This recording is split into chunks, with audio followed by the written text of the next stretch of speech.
presentamos 24 horas Central.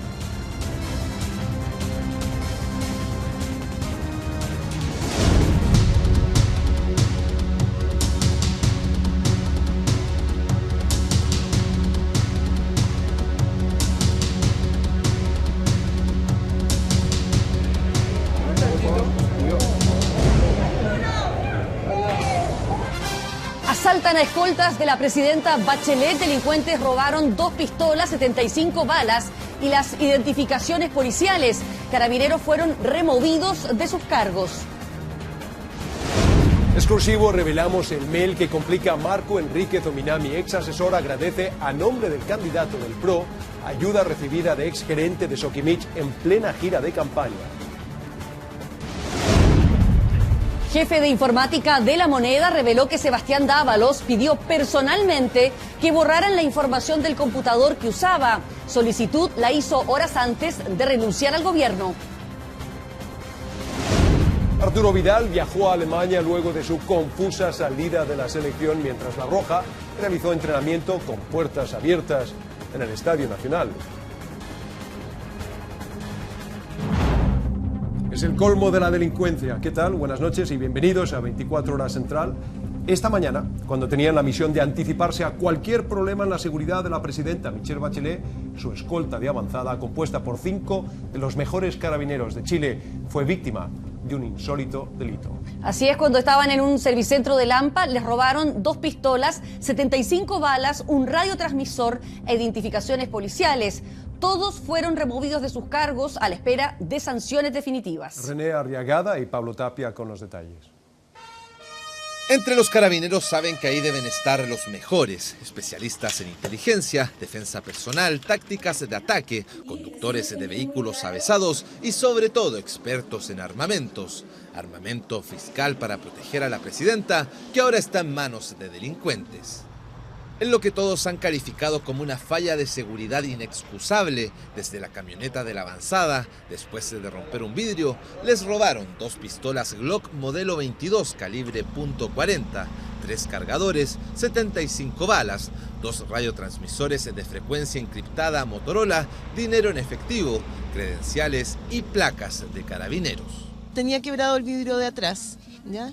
El vidrio del pasajero. Y la estaban periciando cuando llegamos.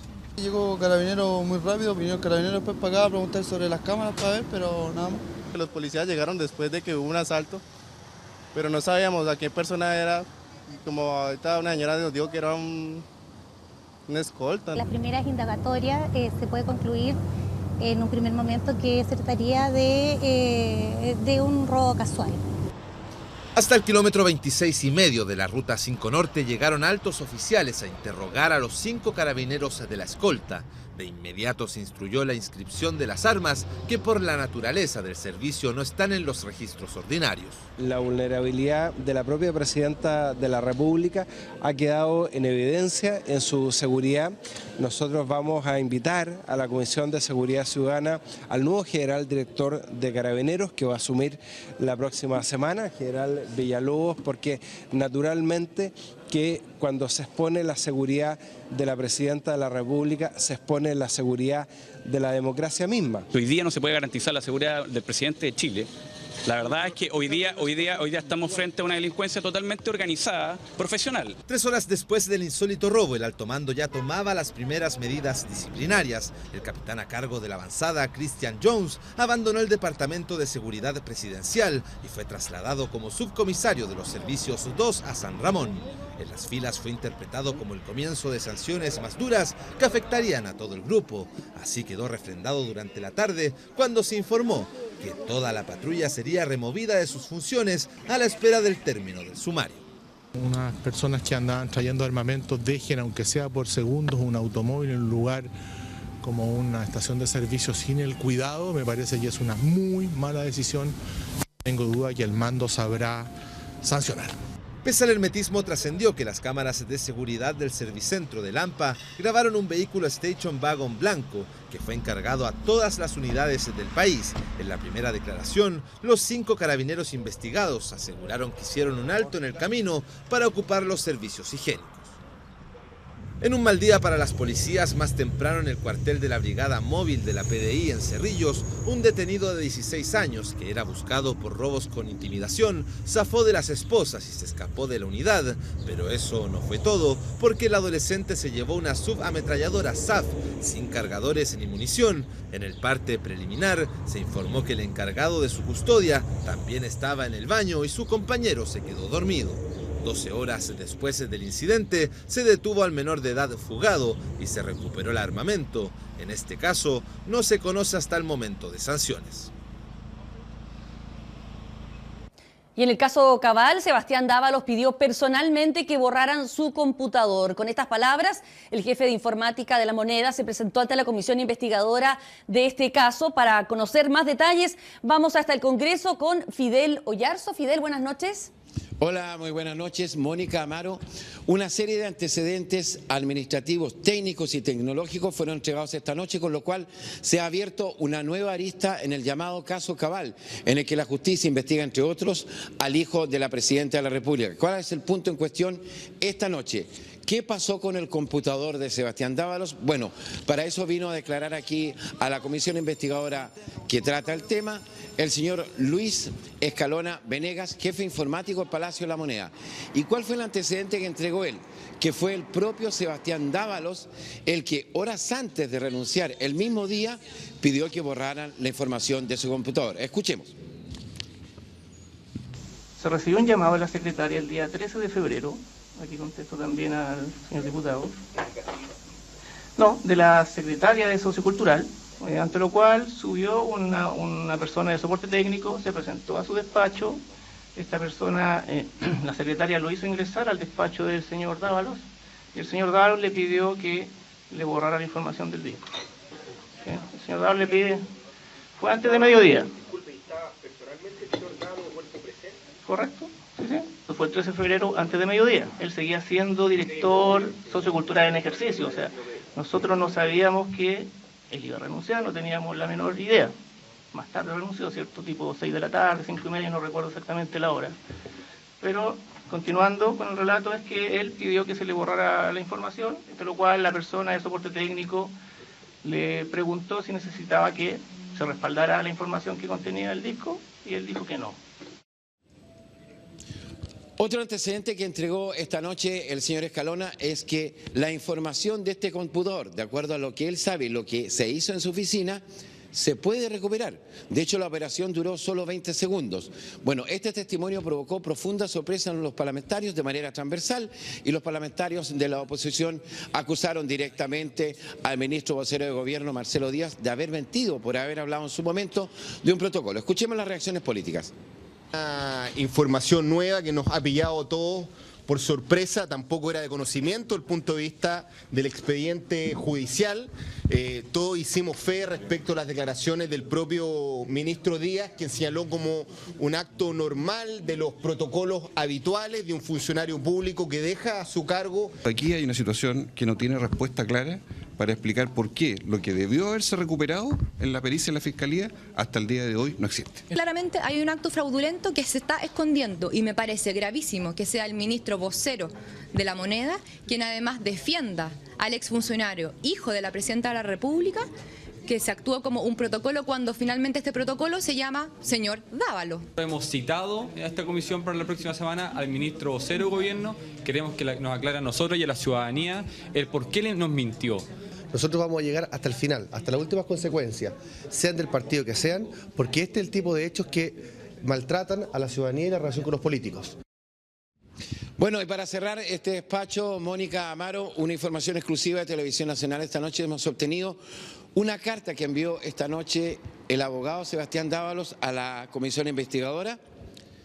¿Qué es lo que dice en esta carta el señor abogado de Sebastián Dávalos?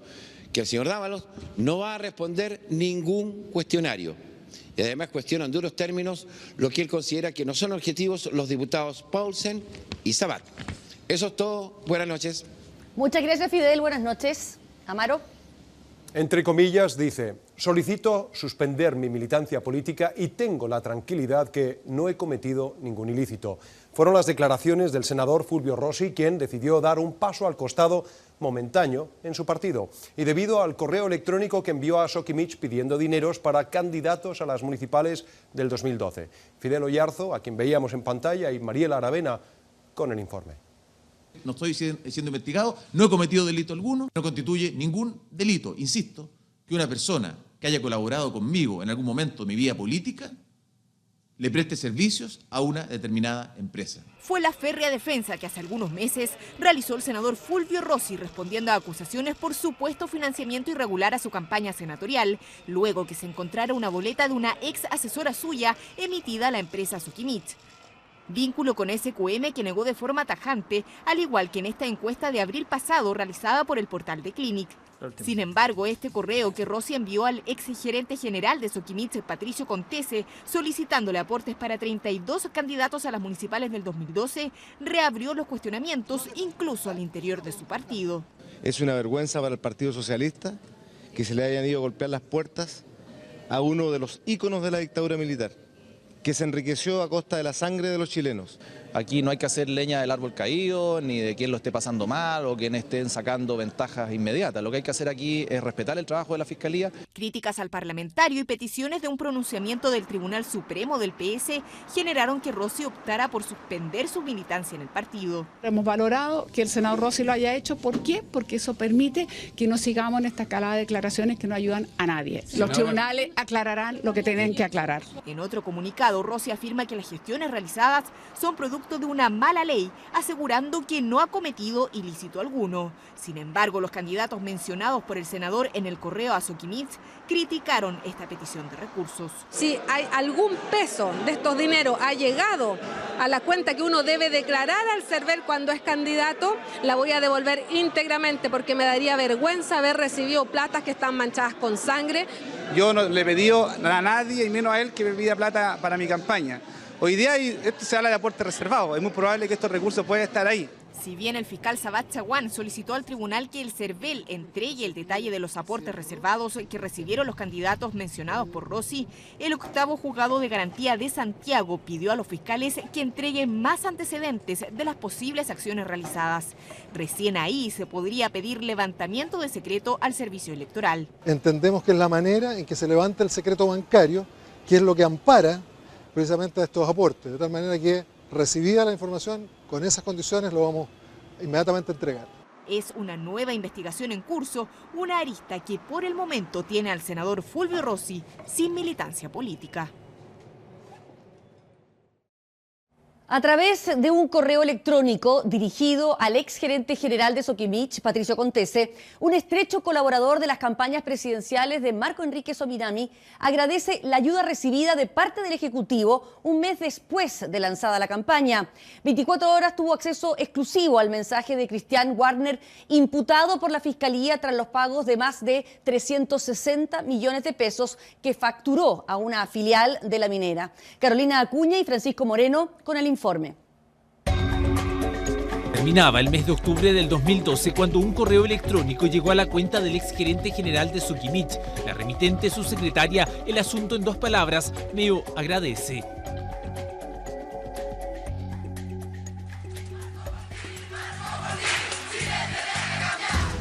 A principios de ese mes, Enrique Sominami iniciaba oficialmente su segunda arremetida para llegar a la moneda. El 4 de octubre de ese año lanzó oficialmente su candidatura en el Teatro Caupolicán. 25 días después, el 29 de octubre, la asistente Catherine Bischoff envió a Contese el correo que una hora antes le emitió Cristian Warner, estrecho colaborador del candidato del Partido Progresista. Accedimos de manera exclusiva al documento electrónico que no está copiado a Marco Enrique Sominami. Estimada Catherine, hágame un favor, si fuese posible, le puede pasar este recado a don Patricio de parte de Marco, que le agradece enormemente su ayuda y que, terminada la gira nacional, lo pasará a ver para agradecerle en persona. Se lo agradezco de antemano. Cristian. Por esos días, Warner recibía pagos mensuales de SQM Salar por un monto de 14,3 millones de pesos. Christian Warner, el ex asesor de Marco Enríquez Ominami, figura como imputado y la Fiscalía lo investiga por su facturación de aproximadamente 362 millones de pesos a la filial SQM Salar de la empresa Sokimich. Sí, respecto a esas plata, ¿tú efectivamente prestaste esos servicios o eran definitivamente platas políticas? Déjame que estoy... Marco Enrique Ominami sabía de esto, ¿no? No varias podía. veces en que... Entre febrero del 2011 y enero del 2012, la minera pagó un monto de 4 millones mensuales. Desde febrero del 2012 y hasta noviembre del 2013, los aportes subieron a 14 millones por mes. Pero no es el único correo. En junio pasado se conocieron otros. Fuentes ligadas a la investigación indican que el 16 de enero del 2012, la ejecutiva informa al ex brazo derecho de Marco Enríquez Ominami sobre un aporte de $250.000 en 12 pagos por parte de la compañía. Ante las dudas, Warner aclara que Marco le indicó que eran adicionales. Yo no voy a hacer declaraciones, muchas gracias. Ya, pero tú puedes dar fe de que... Cristian, mira, si... No, esas declaraciones, ¿Estás tranquilo? Todo ¿Has hecho las cosas bien? Muy tranquilo, muchas gracias. Dichos pagos fueron rectificados ante impuestos internos por la empresa ante la sospecha de que los servicios no fueron reales. 24 Horas consultó a Marco Enríquez Ominami, pero declinó entregar declaraciones. En abril pasado descartó el financiamiento irregular. Yo le afirmo que no hay ninguna factura ni una boleta y que las platas de SQM no financiaron ni al PRO, ni a Progresa, ni a las campañas. Lo que intenta revelar esta investigación es que vínculos existieron entre el candidato, su ex asesor y la empresa SQM Salar.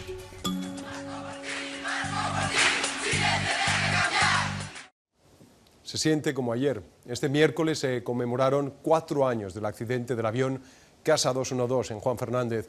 Una tragedia que enlutó al país entero, pero especialmente también a nosotros, a nuestro canal, que perdió en ese vuelo a 5 compañeros de trabajo. Nos informa Davor Juranovic. Ya son 4 años sin ellos y ese fatídico viernes 2 de septiembre sigue en la memoria. En un solo viaje se fueron 21 personas: Silvia, Carola, Rodrigo, Felipe y Roberto.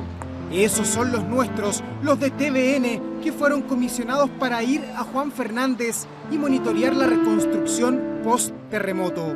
Repeat with me. Te quiero mucho, Guatón Bruce. Te quiero mucho. Guatón Bruce.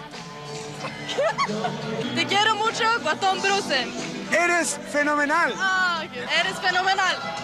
Estás súper rico. Estás súper guachito rico.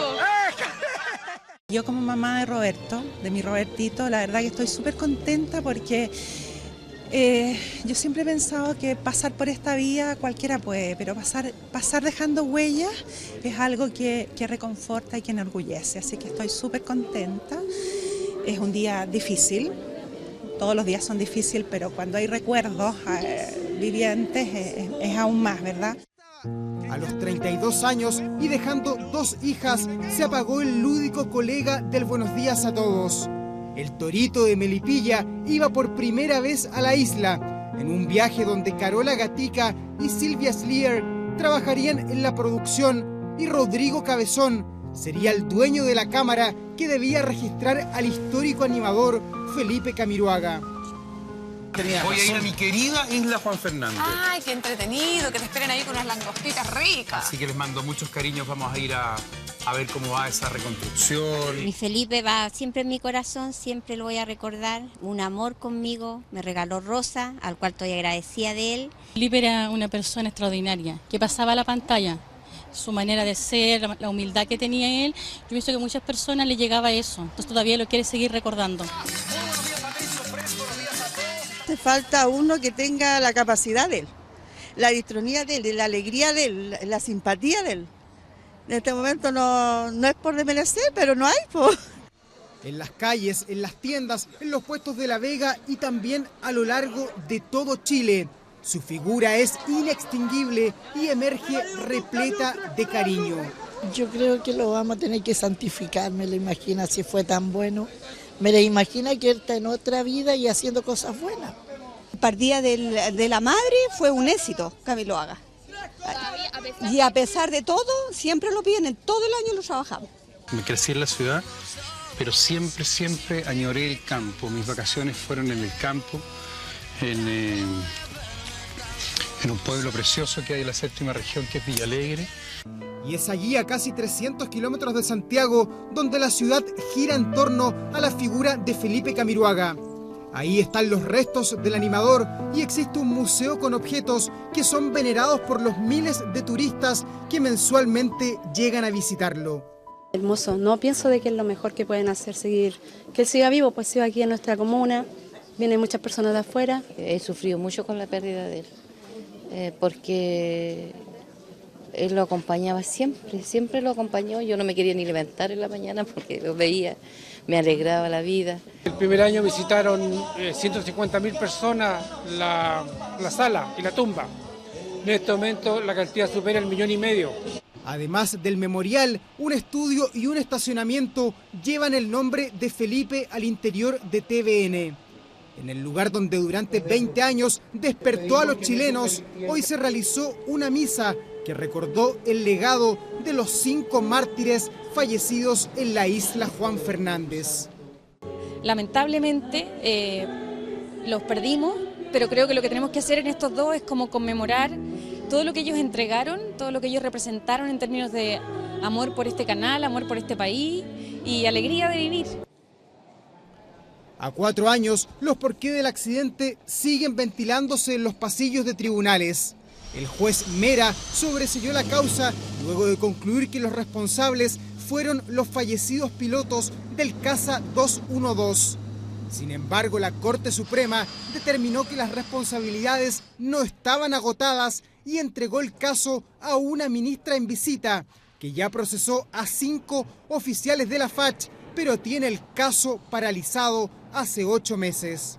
La investigación penal criminal a cargo de la ministra Dobra Lusic se encuentra paralizada porque las defensas interpusieron recursos ante el Tribunal Constitucional, específicamente de inconstitucionalidad, inaplicabilidad del precepto de incumplimiento de deberes militares, y el Tribunal Constitucional resolvió paralizar el procedimiento. Dejemos que el tiempo pase y que el universo se encargue de establecer las verdaderas responsabilidades, que yo creo y confío que en algún día va a salir a flote. Recién en unos 6 meses más podría haber novedades respecto a las definitivas responsabilidades institucionales que, de acuerdo a lo acreditado por el juez Mera, por una negligencia terminaron con la vida de 21 compatriotas. Sin duda un día difícil para nosotros aquí en TVN al recordar esta tragedia, pero como reflexionábamos en la homilía de hoy, lo importante es celebrar la vida de nuestros compañeros y no su desgraciada muerte. Cambiemos de tema. Blanco, azul y rojo no apareció por ningún lado en las sucursales bancarias este año. Las tradicionales promociones por creditazos 18eros están casi ausentes y hoy la estrategia de los bancos está puesta en las tarjetas de créditos. ¿A qué se debe este cambio? ¿Cuál será la mejor alternativa para conseguir un dinerillo para los gastos? Jaime Quesada nos cuenta cómo. Comenzó la cuenta regresiva para la celebración y todos piensan en cuánta carne, empanadas y anticuchos habrá sobre la mesa el 18 de septiembre. Y aunque estamos a un poco más de 2 semanas, los tradicionales creditazos de los bancos que bombardeaban a los chilenos en esta fecha con distintas alternativas brillan por su ausencia. Bueno, está demostrando que la banca, si bien está muy sana, está previendo que el escenario se va a complicar, sobre todo en el ámbito laboral. Y por tanto la banca, como tiene que anticiparse a esas situaciones, se pone en un escenario mucho más conservador. En este escenario más apretado y con menos opciones, los chilenos explican cómo van a financiar los festejos patrios. ¿Opciones de, por ejemplo, pedir algún crédito o avance en efectivo? No, nunca, no. ¿Por qué no? Porque uno paga el doble. Pienso que las personas tienen que ser ordenadas y no deben endeudarse, menos en la situación que está en el país. Con mi sueldo y con la tarjeta ahí uno va jugando, ¿no? Digamos. Y son precisamente las tarjetas las que toman la delantera. Según la Superintendencia de Bancos, la entrega de créditos de consumo creció un 3% los últimos meses, muy por debajo del 16% de aumento en el uso del dinero plástico. Los bancos también confirmaron que este año, más que en los créditos, la estrategia estará puesta en las tarjetas.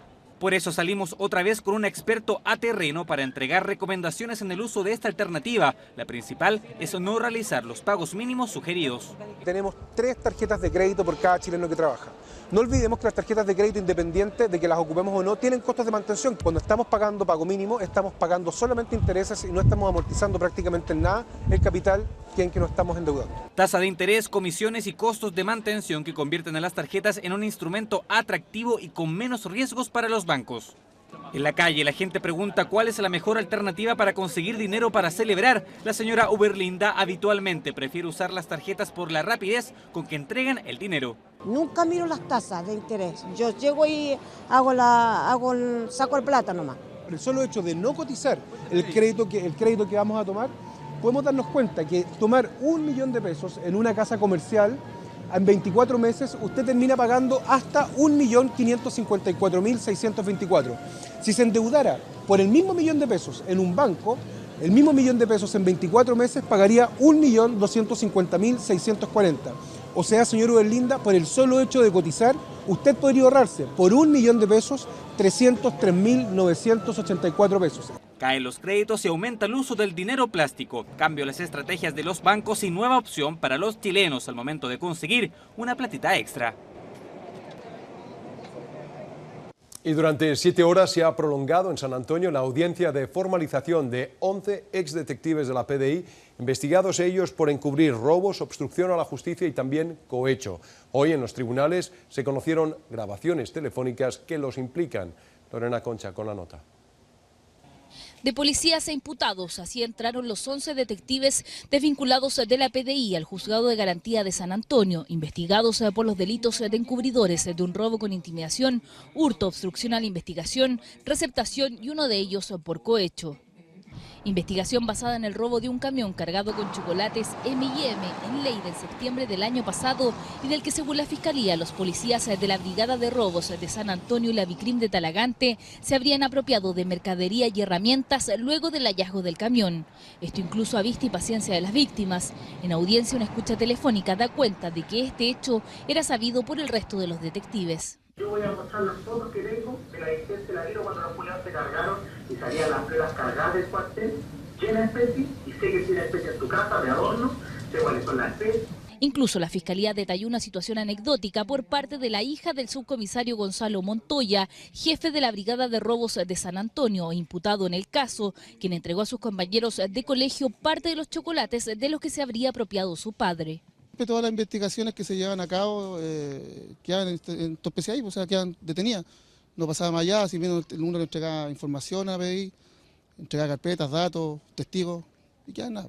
Vamos a pedir la reapertura de todas las causas en que han participado estos funcionarios de la PDI ya como investigadores. Para los 6 abogados defensores se trata hasta ahora de un error judicial. Y por la sola concurrencia de mis defendidos a prestar ayuda a una diligencia de otra unidad, los vinculan a un hecho que nada tiene que ver con ello.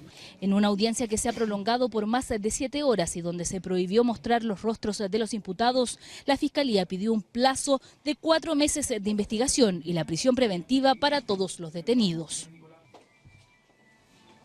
Sin duda que será un alivio para el bolsillo, pero la gratuidad que va a comenzar a regir en marzo del próximo año en más de 700 colegios del país aún no convence a todos. Hay dudas y temores, incluso entre los apoderados, que van a pasar de pagar una mensualidad a educar a sus hijos gratis. Estuvimos en emblemáticos establecimientos en regiones que decidieron dar el paso y los vemos en la nota de Consuelo Sotomayor. Tiene 117 años de historia, 1.965 alumnos, 107 profesores y un copago de 97.000 pesos. Es uno de los establecimientos diocesanos más antiguos de la provincia de Ñuble, la región del Biobío, razón suficiente por la que el Colegio Seminarista Padre Hurtado de Chillán optó por la gratuidad. Hemos optado por eso en coherencia con nuestro proyecto educativo. El proyecto educativo nuestro como colegio de iglesia es integrador, es inclusivo y desde esa perspectiva hemos tomado una opción que nos beneficia, creemos, en la mayoría de la población escolar nuestra. Pero a partir de marzo, este colegio no dejará de cobrar el famoso copago a los apoderados. La gratuidad tardará en llegar. El proceso será gradual y podría demorar al menos una década. Históricamente, el padre Hurtado se ha destacado por sus resultados académicos. Año a año suma puntajes nacionales en la PSU y el promedio es de 615 puntos. Lo que a mí me complica, me preocupa, por ejemplo, esto mismo de los paros de los profesores.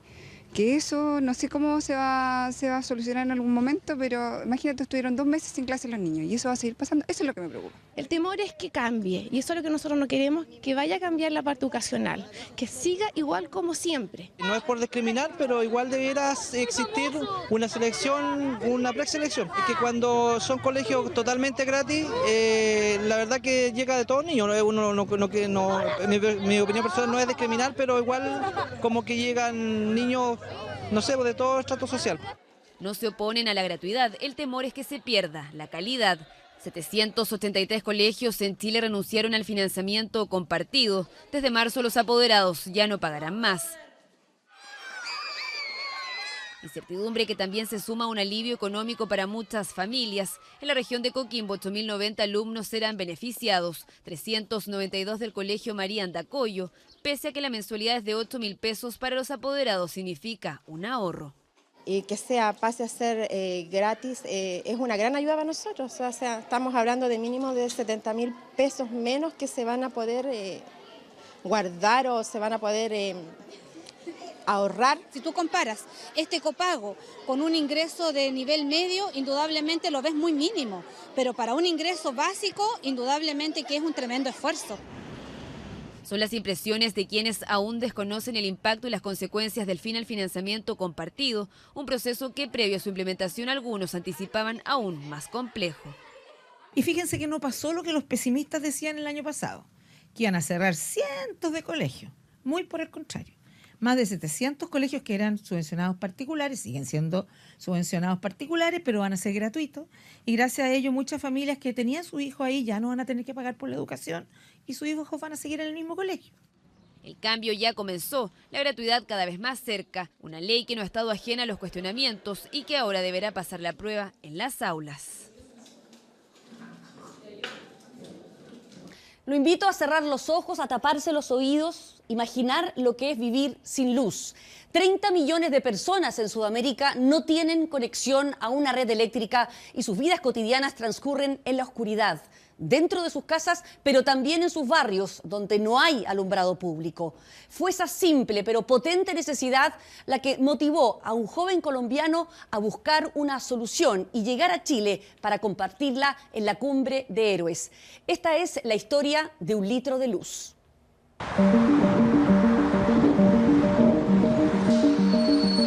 Son simples botellas de plástico y otros materiales de desecho, basura, las que paradojalmente están iluminando Colombia.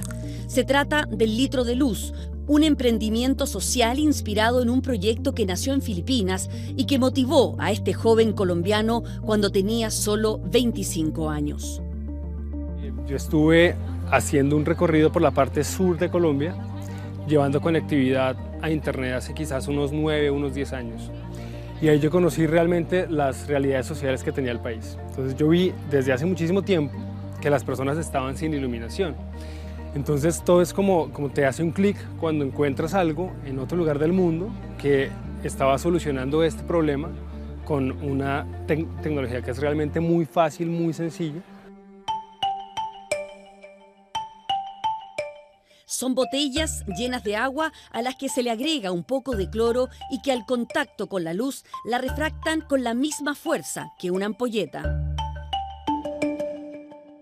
Muchas personas no entienden para qué poner luz en el día si todo el mundo digamos que tiene luz en el día. Entonces nosotros estábamos impactando hogares que los construyen las mismas personas. Entonces son solamente las 4 paredes con lo que encuentran, maderas o tapetes o pedazos de lata, con el tejado y ya. Entonces no hacen ventanas, no hay tejas transparentes y su casa en el interior es completamente oscura. Aunque sea de día. Aunque sea de día. Entonces ese fue como nuestro primer foco de beneficiarios.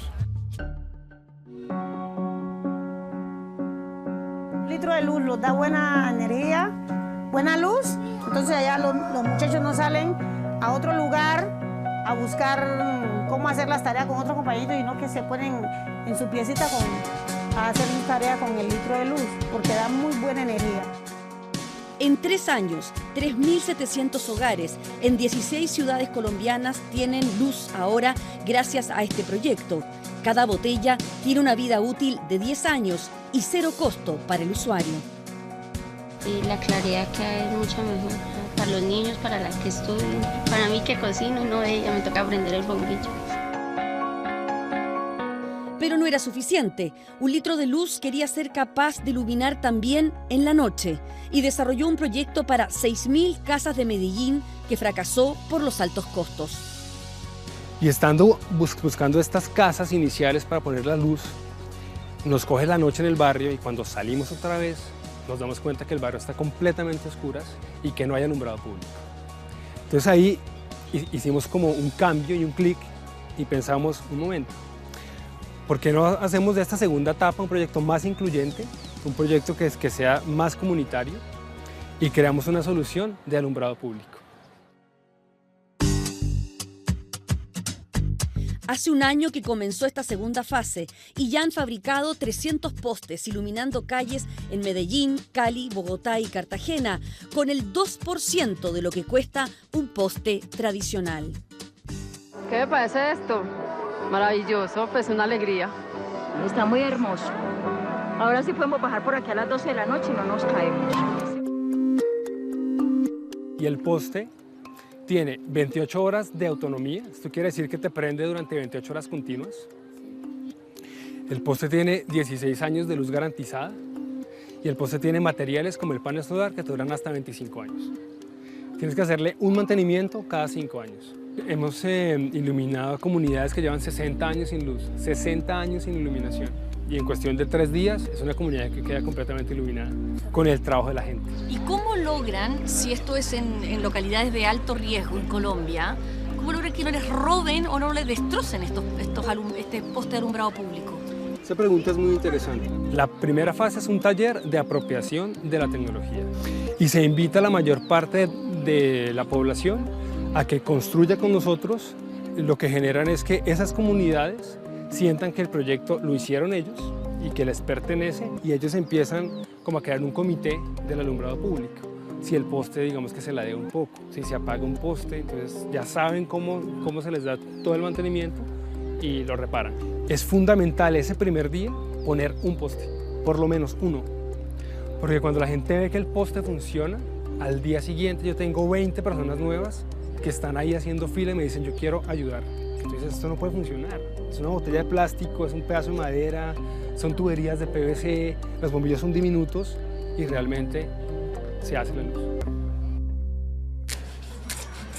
Y es tan fácil que cualquiera puede hacerlo, como lo experimentaron estas niñas del colegio Bles Gana de San Ramón.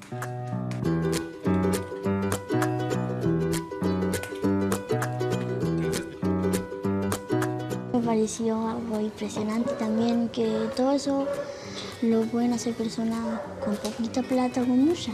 ¿En qué parte tú crees que podríamos poner esta...? En el colegio y en el parque. ¿En el parque? ¿En el parque tú crees que falta luz? ¿Sí? ¿Es muy oscuro? A la mitad, sí. ¿Sí?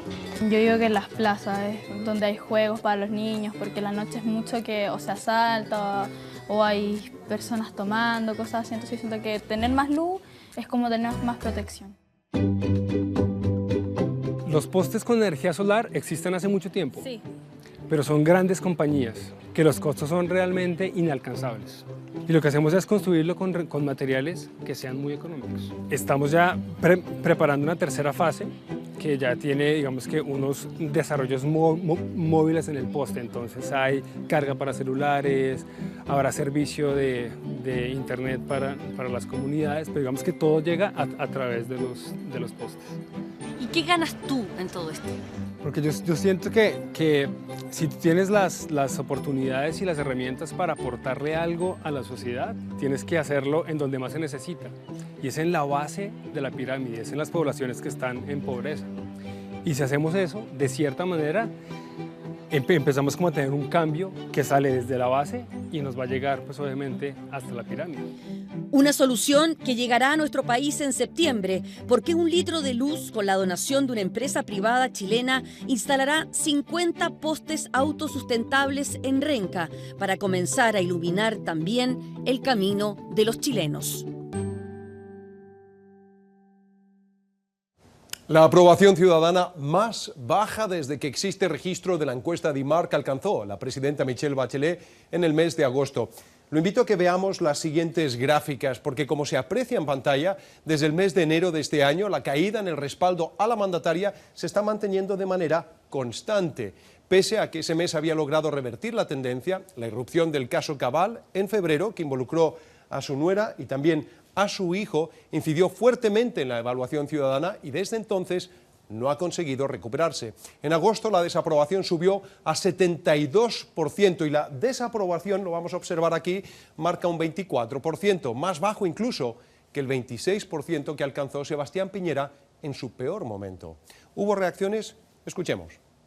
Es una mala fotografía, sin duda, y no hay que echarle la culpa al cartero, ¿eh? Y en consecuencia es un desafío permanente de que la próxima encuesta sea mejor. O se pone a trabajar con la oposición y buscamos un acuerdo nacional que permita sacar al país del marasmo, del pantano en que está, o no nos deja más remedio que seguir siendo una oposición dura para que de alguna manera ustedes entiendan que tiene que cambiar el rumbo del gobierno.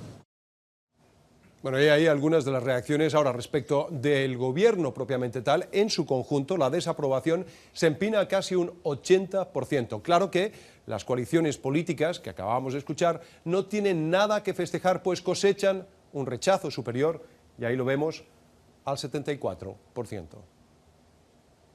Mejorar la seguridad y la salubridad de los CITES y las viviendas antiguas es lo que busca el subsidio de recuperación. 811 CITES hay en Santiago y algunos no presentan las condiciones mínimas para ser habitados e incluso algunos hacen negocios con estas viviendas que podrían ser mortales. Luis Farías y Carla Parra nos cuentan. Esto es un oasis que hay aquí, po. Nosotros nos acostamos y nos sentimos ruido de micro. Son pocos los habitantes de Santiago Centro que pueden decir que disfrutan de sus patios a pasos de la Alameda. Para Silvia es una realidad. Hace 32 años que vive en uno de los 811 CITES que hay en Santiago. Vio su esplendor y sabe de los desafíos de estas construcciones patrimoniales.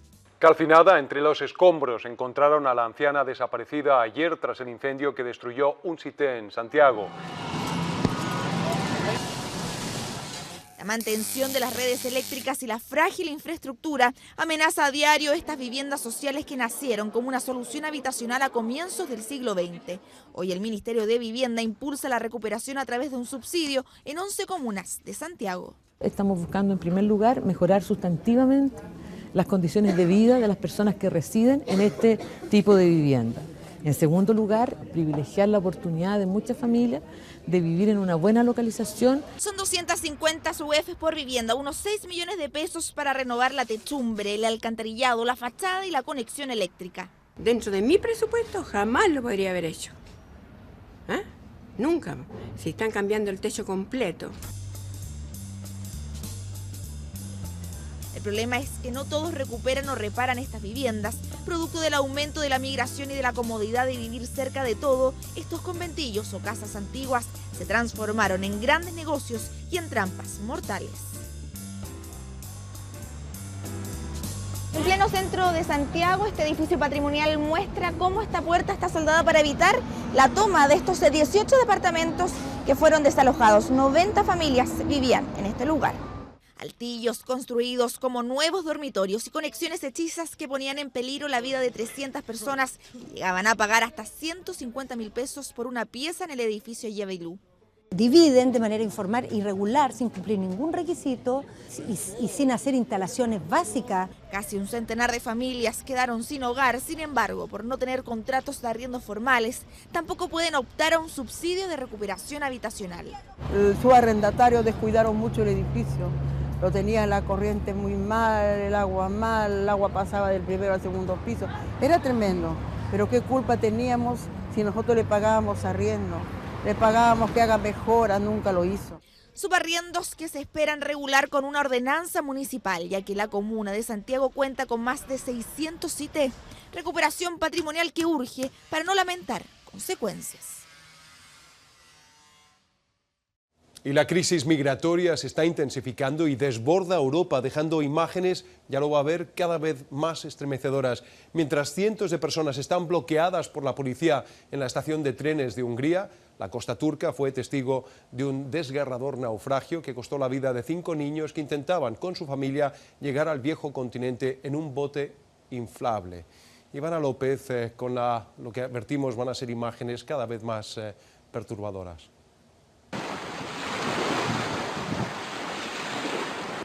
Tenía 3 años, pero probablemente entre sus sueños infantiles sonaban fuerte las olas que lo embarcarían a Europa para dejar de escuchar las bombas de la guerra en Siria. Pero ni él, ni sus hermanos, ni sus padres lograron encontrar refugio. Naufragaron apenas se emprendieron el viaje. 12 fallecidos en total, 5 como él, eran niños. Su imagen es ahora el símbolo desgarrador de aquellos que no tienen opción ante la violencia y la miseria. Intentaban hacer la ruta considerada la más segura. Viajan hasta Turquía, de ahí pagan a contrabandistas para cruzar el mar Egeo hasta las islas griegas, luego Macedonia, Serbia y Hungría para seguir a Europa Occidental. Caminan durante horas, toman trenes o buses, gastan los ahorros de toda la vida, aunque nada ni nadie les garantiza el éxito. Hace 2 días que la principal estación de trenes de Budapest está así, bloqueada para los inmigrantes que no paran de gritar cuál es su destino. Where are you go? Germany! Where are you go? Germany! Where are you go? I want go. Quiero irme. Mis hijos están muy cansados, muy mal aquí, muy mal. Estamos ahora en una prisión. No queremos estar en Hungría. Mantienen un campamento improvisado en esta zona. La mayoría quiere tomar el tren hacia Austria. Los más desesperados y con el dinero suficiente caen en las manos de inescrupulosos traficantes de personas. Este miércoles, la policía de ese país rescató a 24 jóvenes afganos que viajaban hacinados en esta furgoneta. Apenas tenían aire para respirar. La puerta y las ventanas fueron soldadas. Estaban en un espacio de 2 por 3 metros. La escena era realmente horrible. Estaban sentados uno arriba de otro. No tenían ninguna posibilidad de abrir la puerta. Solo en una semana, más de 23.000 personas han llegado a las costas de Grecia, como este hombre, que a sus 74 años no tuvo otra opción que arrancar de Siria. Todo lo que tiene es su silla de ruedas y la bondad de los que escapan junto a él. Gente amable como estos jóvenes me trajeron en su espalda y me pusieron en el bote inflable. Mientras los líderes de los países europeos no logran llegar a un acuerdo para fijar cuotas equitativas de asilo y recibirlos de manera digna, todos estos refugiados continúan su camino, tratando de desafiar a la muerte. Un drama humanitario realmente muy fuerte y que representado en esa imagen de ese niño flotando en el agua. Cambiamos completamente de tema. Fue una persecución cinematográfica. Delincuentes robaron una camioneta en Concepción y huyeron hasta San Pedro de la Paz a toda velocidad. Pero gracias a un certero disparo a un neumático se logró poner fin a esta carrera loca. La sorpresa vino al final. Los delincuentes resultaron ser solo 4 niños. El informe es de Consuelo Sotomayor y Jimena Perone. Las 10 de la noche en Concepción.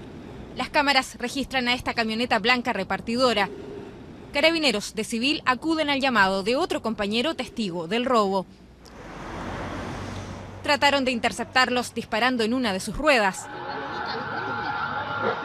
pero continuaron la huida hacia San Pedro de la Paz. 2 disparos más de Carabineros logra por fin su detención. ¿Te cosiste? El Carabinero repele la acción, generando el uso de su arma de fuego para disparar uno de sus neumáticos. Aún así, este accionar de esta delincuencia genera un desplazamiento por el puente Yacolén para internarse en el sector de San Pedro de la Paz. Una persecución cinematográfica cuyo final fue aún más impactante. Los delincuentes resultaron ser 4 niños. El mayor de 14 años quedó en libertad a la espera de un juicio simplificado en octubre. Hay que determinar también lo que fue el procedimiento policial, entendiendo que a lo mejor hubo un uso desmedido a lo mejor de algún elemento. Se trató de funcionarios policiales sin ningún tipo de identificación, todos vestidos de civil y con armas de fuego en la calle, que igual llama la atención. Otros 2 niños de 13 años, fugados del Sename, fueron derivados nuevamente al centro. Solo llegó una madre a retirar a su hijo, este de solo 10 años. El resto de los padres se desinteresaron de retirar los hijos de esta unidad, por lo que van a ser ingresados al Sename. Él es el que tiene que cuidarse, él, no yo. Porque él es el que sale a la calle, yo no salgo a la calle. Él es el que sale. ¿Pero usted es la madre? Sí, yo soy la mamá, pero yo no voy a andarlo corriendo a la siga de él. ¿Pero qué le parece lo que hizo su hijo? ¿Lo encuentra que está bien, que está mal? No, está mal, pues. ¿Usted cree que yo lo voy a aplaudir en la casa cuando llegue? ¿Y es primera vez que hace algo así? No se pregunte a él, pues. O sea, no es primera vez. No es primera vez. Al cierre de esta nota se informó que los menores trasladados al Sename nuevamente se fugaron. Solo 3 horas estuvieron en el centro. Todos están libres e inimputables por la ley. Sin palabras. Y luego de 4 años de investigación, la Fiscalía decidió no ir a juicio en el accidente protagonizado por una máquina de la empresa Turbus que viajaba de San Antonio a Santiago y que dejó 20 personas fallecidas. Ahora, el tribunal acogió suspender provisionalmente la causa y los imputados deberán pagar cerca de 1.000 millones de pesos de indemnización, dinero que será cancelado por Turbus. Miguel Ángel Luna nos amplía.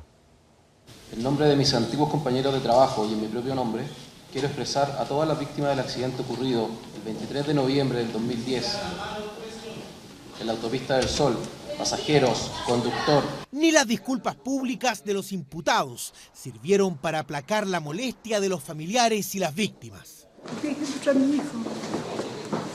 Más de 4 años pasaron desde ese 23 de noviembre de 2010, cuando una máquina de la empresa Turbus cambió de pista e impactó frontalmente a un camión, dejando 20 personas fallecidas y 16 con heridas de gravedad. Este miércoles, la Fiscalía Occidente solicitó suspender provisionalmente la causa, lo que gatilló la ira de víctimas y familiares. A nosotros nunca nos llamaron para negociar esta salida alternativa.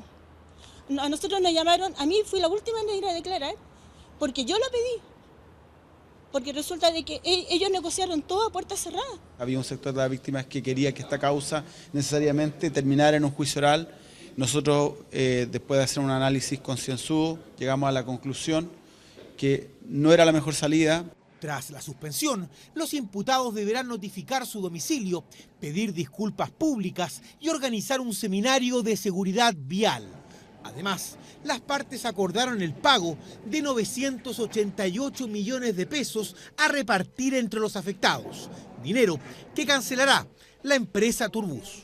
Naturalmente nosotros nos hacemos parte de este requisito que tenemos que cumplir para la suspensión condicional, cuál es la de pagar la indemnización. Ahora uno se hace la pregunta, en los juicios existe una parte civil y una parte penal. En la parte penal los que están involucrados son los imputados. De todas maneras la empresa se hace parte solidaria de este caso y por lo tanto va a responder económicamente con esta exigencia del tribunal. Una vergüenza esta injusticia chilena que una vez más encuentra a favor a los poderosos en Chile. Nosotros nos vamos el día lunes a apelar a la Corte porque consideramos que no podemos aceptar estas condiciones. Es un nuevo episodio en un caso controvertido. En un principio, la Fiscalía encomendó un peritaje a la Universidad Técnica Federico Santa María, que concluyó que el accidente se originó por falta de mantenimiento. Sin embargo, para el Ministerio Público las pruebas no eran suficientes. El siguiente paso será la apelación, pues las familias de las víctimas esperan llevar a los imputados a un juicio oral y no suspender la causa.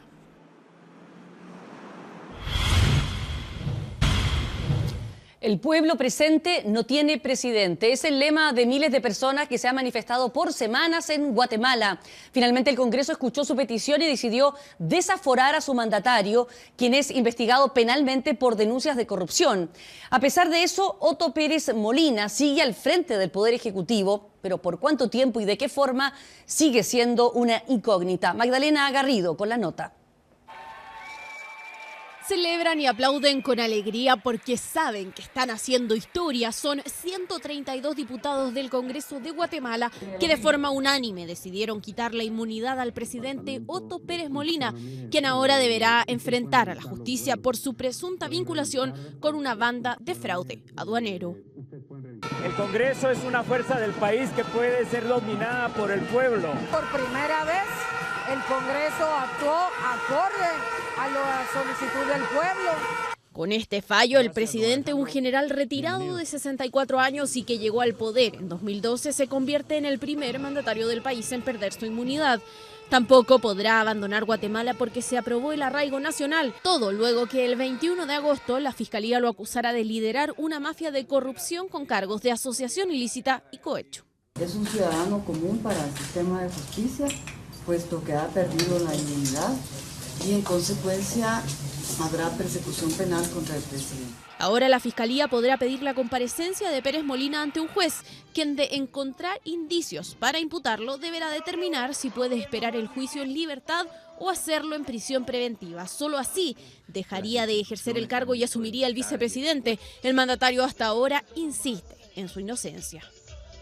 En las circunstancias que se estaban viviendo en el país, creí, aún a costo personal, que era más conveniente afrontar el debido proceso. Guatemala celebrará elecciones el próximo 6 de septiembre y pese a que Pérez ha dicho que no va a renunciar, la incógnita radica en si llegará a entregar el poder el próximo 14 de enero, día del cambio de gobierno. Y el cáncer no distingue, ataca en cualquier momento y a cualquier persona. Bien lo sabe el vocalista de Jarabe de Palo, que debió ser operado de urgencia. Mediante un vídeo que lo va a ver, dio a conocer su caso e hizo un fuerte llamado a prevenir. Fernando Bahamondes nos cuenta más. Todo empezó con un leve dolor de barriga. En 20 días pasé de unas pequeñas molestias en el estómago a operarme de cáncer de colon. Todo parecía un simple dolor de barriga, decía Pau Donés, vocalista y líder del grupo español Jarabe de Palo, que a sus 48 años, mediante este video publicado en las redes sociales, dio aviso a sus fanáticos sobre la operación de urgencia que debieron practicarle para extirpar un tumor cancerígeno alojado en su colon. Aunque casi por accidente, en mi caso llegamos a tiempo. Me han quitado el bicho y el médico me ha dicho que a descansar. Así que de momento habrá que aplazar los conciertos que teníamos en España y América para este otoño, por lo cual os transmito mis más sinceras disculpas. Con esas disculpas, ya antes de que comenzara, dio por cancelada su gira que se iniciaría el próximo 15 de septiembre y que lo llevaría a ciudades de España y países de América como Perú y Estados Unidos. Recordados el caso de la cantante colombiana Soraya, que a sus 37 años perdió una dura batalla de 6 años contra un cáncer de mama. Si salgo corriendo, tú me agarras por el cuello. Pau Donés tuvo la suerte de ser diagnosticado a tiempo, y es por eso que su llamado es directo. El cáncer es como un fantasma, que aparece sin apenas avisar, sin motivo aparente. Por eso es importante estar atento. Con el cáncer, lo de más vale prevenir que curar cobra todo el sentido. Por lo demás, insistir en el asunto de la prevención. Hacerse un análisis por si acaso nunca está de más. Llamado a la prevención del cáncer de un referente musical que ya se encuentra en recuperación y que pretende regresar cuanto antes a los escenarios. Pues para este año ya no va a poder ser, pero para el próximo año nos vemos en los escenarios. Hasta pronto, que vaya todo muy bien. Pau Donés, ¿qué haces aquí? Venga, a la habitación. Depende. En 24 horas. ¿Qué tal? Buenas noches. Parecía una semana tranquila, alegre, para disfrutar, con el estreno de la selección chilena como campeón de América. Pero no, otra vez con Arturo Vidal envuelto en una polémica. Desde el interior del complejo deportivo Juan Pinto Durán se señala que el jugador fue liberado por el técnico Jorge Sampaoli por una nueva indisciplina que habría cometido el volante del Bayern de Múnich. Hoy el jugador negó tajantemente aquellos trascendidos, aquella aversión que lo pone nuevamente en el centro de la polémica. No viajó ayer a Alemania, sí lo hizo esta tarde, ya dejó nuestro país y todo el informe, el detalle, con una situación oscura, extraña, en la nebulosa otra vez, con la selección chilena, en el informe del periodista Felipe Rosas. Llegó el lunes por la mañana sonriente y con guardaespaldas. En la tarde se presentó a entrenar en Juan Pinto Durán, bromeó con sus compañeros y se retiró sin problemas. El martes no trabajó junto al primer grupo, debía hacerlo con el segundo, pero este comunicado cambió todo. Finalizada la práctica, Sampaoli decidió liberarlo por motivos personales. Incluso la ANFP aseguró que el jugador viajaría de regreso a Alemania durante la jornada. Varios medios lo esperaron en el aeropuerto para saber exactamente los motivos de su partida, pero no llegó. Más aún, no viajó y cerca de las 8 de la noche fue grabado por un programa de farándula junto a un grupo de amigos en este local de Santiago y hubo lío. Y en la salida se produjo un forcejeo, pero para el tema mediático que se armó a través de televisión, de SQP en este caso, no es nada. No, llegaron a molestar cuando salí a comer algo y después me vine a acostar, pero que molestan cuando uno está tranquilo. Sus antecedentes hicieron pensar lo peor. En el entorno de Vidal se decía que el jugador le había pedido a Sampaoli que lo liberara por una complicación de salud sufrida por su hijo Alonso. Sin embargo, su salida al bar-restaurante generó dudas. Desde el local descartan que haya estado carreteando. ¿Qué comió ayer? Mira, ayer lo que revisamos las comandas, habían harto sushi, unos ceviches, agua mineral, bebidas light y nada más. Absolutamente nada de alcohol, nada de alcohol. Este miércoles el jugador llegó temprano a su casa y se detuvo para tratar de aclarar lo que estaba pasando. Regreso hoy día, ayer no pude viajar porque no alcanzaba el vuelo, pero hoy día viajo. Se le notaba tranquilo, completamente relajado. Incluso llegaron varios de sus amigos para jugar un partido de fútbol a la espera del viaje. Arturito. Chao, amigo. Hola. Yo ya hablé, ya. Arregló los últimos detalles y cerca de las 14:30 horas llegó al aeropuerto. Sí, por problemas familiares nomás. Vuelvo ahora a Alemania para estar con mi familia. Así que nada, el entrenador lo entendió y ahora me voy feliz y espero volver a la eliminatoria. ¿Y es cierto que la razón del viaje es un problema de salud de su hijo? No, bien, mi hijo está bien. Son problemas familiares, no todo tiene que ver con mi hijo está súper bien, mi familia, mi otra hija también está bien, pero tengo algunas cosas que tengo que arreglar y preferí en este momento como es un partido amistoso. Pero la historia no termina ahí. El diario El Mercurio aseguró que 3 seleccionados lo vieron llegar a entrenar el martes trasnochado y que su reincidencia habría provocado que Sampaoli tomara la decisión de sacarlo, incluso que algunos compañeros lo habrían encarado por esta supuesta indisciplina. No tuvo ninguna pelea con nadie o un enfrentamiento, como lo quiera llamar. Él tuvo la mañana con José, llegó con un problema en la espalda, de hecho le aplicaron un par de inyecciones para quitarle el dolor. Valdivia quiso apagar el incendio, pero algunas respuestas aumentaron la confusión. Yo en lo personal no pude hablar con él después, sí lo vi en la mañana. Arturo cuando llegó no lo vi, sí lo vimos después a la hora del almuerzo y estaba normal como todos nosotros. 2 respuestas para una misma pregunta, pero más allá de eso, ¿qué le parecería que algunos miembros del plantel filtren información de la interna? Me preocupa sí mucho que se pongan o que se cite a 3 compañeros, digámoslo en chileno, sapeando a otro compañero. Por supuesto que molesta porque me ensucian aparte la imagen más y creo que en este momento estoy en uno de los equipos más fuertes del mundo y eso me afecta mucho. Me gustaría que me cuidaran más acá en Chile. Fueron sus últimas palabras antes de partir. Más allá de los motivos personales y declaraciones oficiales, la baja de Vidal dejó varios puntos ciegos. Resta conocer la versión de Jorge Sampaoli, quien este viernes hablará en la previa del amistoso con Paraguay. Luego del accidente grave protagonizado por Arturo Vidal durante Copa América, hubo un respaldo unánime para el jugador de parte del plantel de futbolistas de la selección chilena. Hasta el momento no se ha escuchado respaldo, ni público, ni mensajes en Twitter con respecto a un problema familiar que pueda estar viviendo el jugador luego de ser liberado por Jorge Sampaoli. Entonces la situación sigue siendo extraña. Lo cierto es que hoy día el plantel está ya cansado con este tipo de situaciones, ya está agrietado, desgraciadamente, a puertas de una clasificatoria importantísima, relevante para la selección chilena, con miras, por supuesto, para clasificar a su tercer mundial consecutivo. A propósito del accidente de Arturo Vidal, al final eso se archivó. No hubo ninguna denuncia de parte de la NFP para el Tribunal de Disciplina respecto a algún castigo que pudiese haber merecido el futbolista, más allá del castigo que no le dio Jorge Sampaoli, que finalmente lo siguió citando en la selección chilena. Nos vamos con la fiesta, eso sí, que se vivió esta tarde en el Estadio Nacional con miles de hinchas que llegaron hasta el principal recinto de nuestro país para presenciar esta práctica a puertas abiertas. Disfrutaron sin duda con la oportunidad de estar de cerca, de ver a sus ídolos. Más de uno se llevó incluso un regalo. Vea la nota aquí con el periodista Claudio Arévalo. Porque quería conocer a Sampaoli y a los jugadores. Y después me di cuenta que eran los de la sub-20. Pero por lo menos conocí a Sampaoli. ¿Sacaste una foto con Sampaoli? A ver.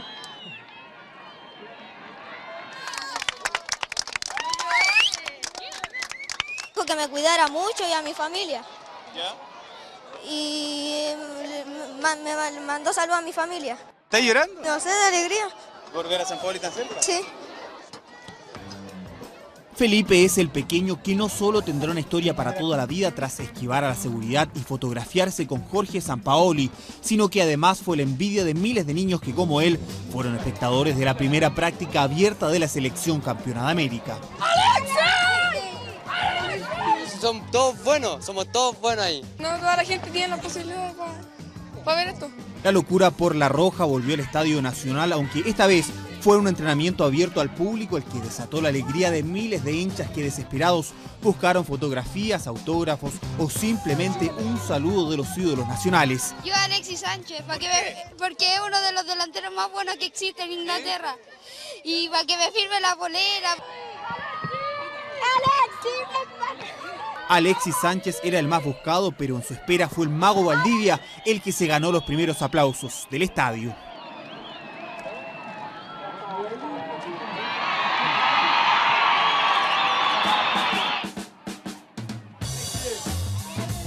Ahí estaban todos los cracks de La Roja, a metros de los ilusionados niños que no dudaron en pedirle algún recuerdo a los futbolistas.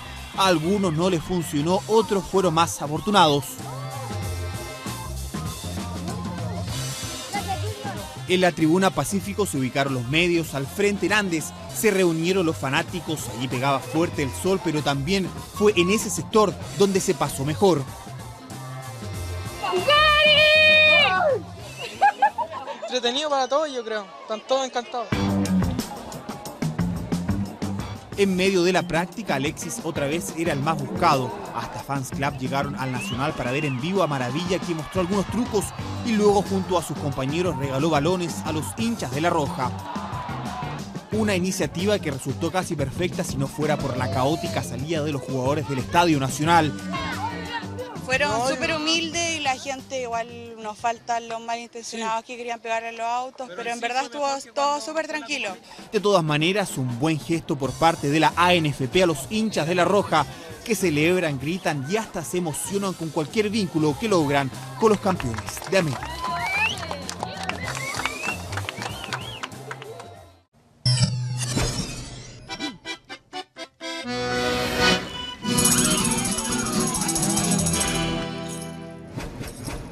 Bueno, madera, clavos y un torno. ¿Qué es?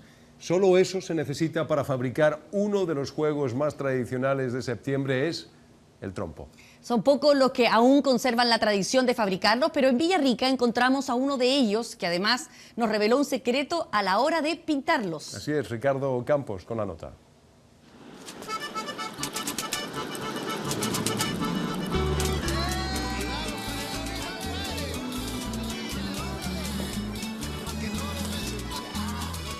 Fue el rey de cada esquina, el juguete soñado del más pedido, el animador de las infancias de miles. El trompo continúa desfilando en cada feria artesanal, aunque claro, ya sin el mismo protagonismo de antaño. Se están perdiendo las tradiciones, lo que era de antes, por el trompo, el emboque. Mami, mira, ¿cuál es mi cámara? ¿Está? claro, la tecnología lo ha desplazado y solo en el recuerdo se quedaron imágenes como estas. Ahí está. Mira, aquí está el mister. Aquí está el mister.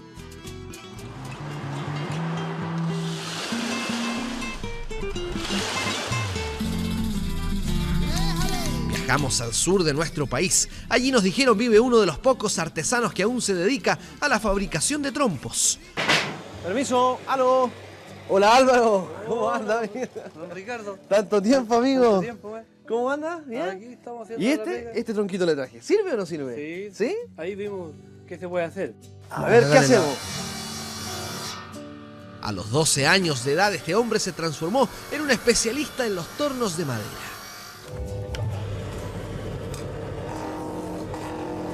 La dedicación y templanza impresionan en este trabajo. Paso a paso, fuimos construyendo nuestro trompo. Con la urbia estamos chancando el palo. Se llama chancar, o sea, redondeando.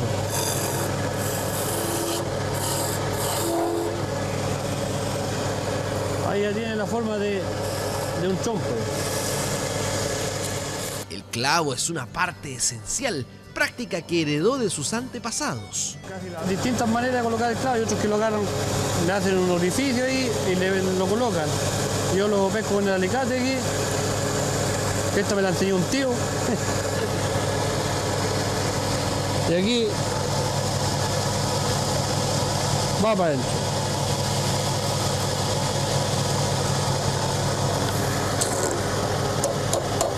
Le veo unos golpecitos para asegurarlo. Tiene la sierra. Y de ahí le corta la cabeza. Va a caer. Después con la lima hay que ponerle un poco aquí. No hay que rajar la mano para el que lo toma. Aquí viene ya la parte de pulir el chompo. Dejarlo.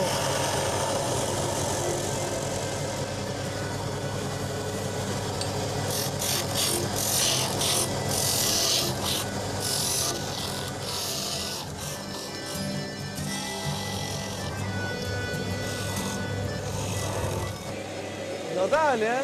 Aquí ya estamos listos ya. Muchos creen que los trompos se pintan, pero fíjese, adquieren color de esta manera. Por la velocidad que tiene aquí el torno, uno le pone la madera, pero igual tiene que hacerlo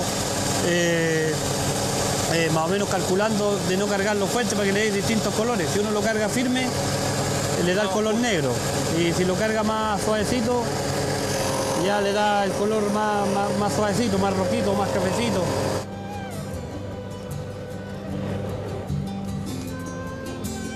Minutos de proceso y parte de la cultura chilena y de miles de infancias estaba listo para dar alegrías, pero claro, debíamos probarlo.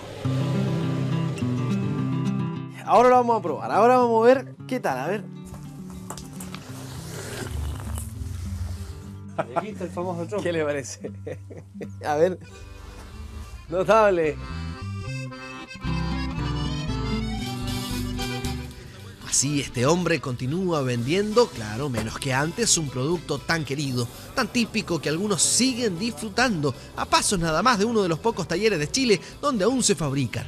Y de cualquier madera, un placer que muchos piden vuelva a las calles, a dar alegrías y volver a ser el mejor amigo de los niños, como lo fue en épocas pasadas. Ojalá así sea. Bueno, queda muy poquito para que las parrillas se enciendan en masa y de ahí la preocupación de las autoridades que están realizando fiscalizaciones sorpresa a distintos locales de venta de carne en la capital. ¿En qué nos tenemos que fijar a la hora de comprar? Karin Martis con la nota. ¿Cuántos ya tienen su cabeza y estómagos puestos en el 18 y no hacen otra cosa que pensar en los asados que se comerán? ¿Cuál es el mejor corte? ¿Cuántas longanizas comprar para el choripán? Que no se olvide el pollo y así. La carne pasa a ser una preocupación no solo para los parrilleros. Como en esta fecha se dispara el consumo, también aumentan las fiscalizaciones. Esta vez fue el turno de las carnicerías que están a un costado del mercado central en el sector de Puente con San Pablo. Se revisaron principalmente el estado de las carnes, los sistemas de refrigeración y la limpieza. En este local, por ejemplo, la longaniza que se ofrecía en vitrina estaba vencida. El dueño culpó a sus trabajadores. Porque tienen fecha de 4 de agosto. Justamente. Entonces, como ellos no renuevan como corresponde, están haciendo bien su pega, entonces van a tener que irse despedidos. Como se están mensos, si yo sé que estas fechas de fiestas patrias vienen a fiscalizar por todos los años lo mismo, entonces, ¿cómo iba a tener cosas vencidas ahí? Para garantizar que el producto no sea comercializado, en el mismo procedimiento de fiscalización se les aplica un químico.